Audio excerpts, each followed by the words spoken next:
आखिर वही हुआ जिसका डर था। आलमी शोहरत याफ्ता फुटबॉलर क्रिस्टियानो रोनाल्डो का सफ़र भी वर्ल्ड कप में तमाम हो गया। किसी ने इमेजिन नहीं किया था कि पोर्चुगल राउंड ऑफ 16 में ही बाहर हो जाएगी।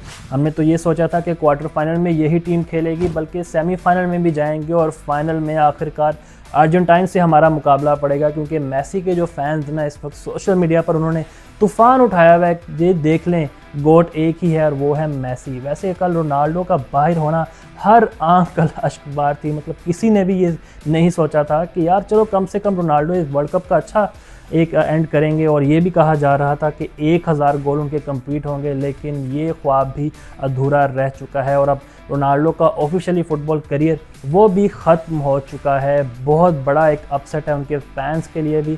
अगर हम क्रिस्टियानो रोनाल्डो की बात करें, इन्होंने 2006 में जर्मनी के ख़िलाफ़ अपना वर्ल्ड कप डेब्यू किया था और अपनी टीम को उस इवेंट में ये सेमीफाइनल में लेकर गए थे, और तब से रोनाल्डो दुनिया में एक पॉपुलर फुटबॉलर बनकर उभरे हैं। और पोर्चुगल को इन्होंने आलमी सतह पर भी कई अहम इवेंट्स भी जितवाए हैं, जिसमें अगर हम यूरो कप की बात करें या फिर चैम्पियंस लीग, उसमें ये सफ़े अव्वल रहे हैं और गोल्स की बरसात करते रहे हैं।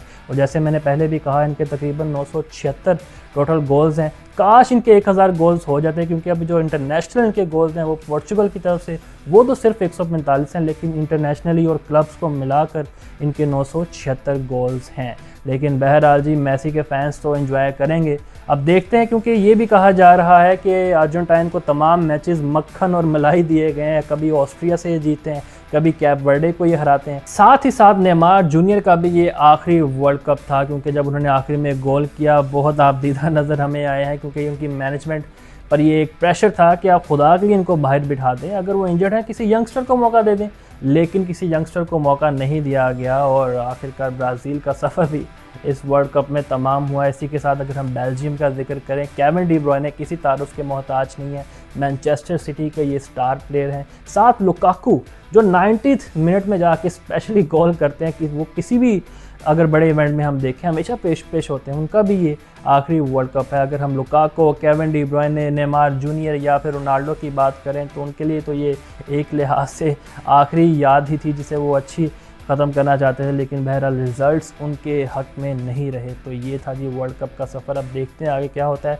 दूसरी तरफ फुटबॉल वर्ल्ड कप की क्रेडिबिलिटी पर कई सवालात उठ चुके हैं। वैसे बेल्जियम ने तो 4-1 से यूएसए को हरा दिया, लेकिन बहुत से ऐसे कंट्रोवर्शियल्स भी हमने मामला देखे हैं जिसकी आज तक कभी उम्मीद नहीं मिलती। स्पेशली डोनाल्ड ट्रंप का अगर हम जिक्र करें, उन्होंने अपना ट्रंप कार्ड यूज़ किया है। फीफा के प्रेसिडेंट को बाकायदा तौर पर कॉल की है कि जो हमारे खिलाड़ी हैं टीम के, उनको रेड कार्ड दिया गया, उस पर आप रिव्यू करें। और फीफा के प्रेसिडेंट उनके दबाव में आ गए और उन्होंने फीफा से ये कहा कि इसको आप देखें, अगर ये रेड कार्ड नहीं बनता तो वापस ले लें।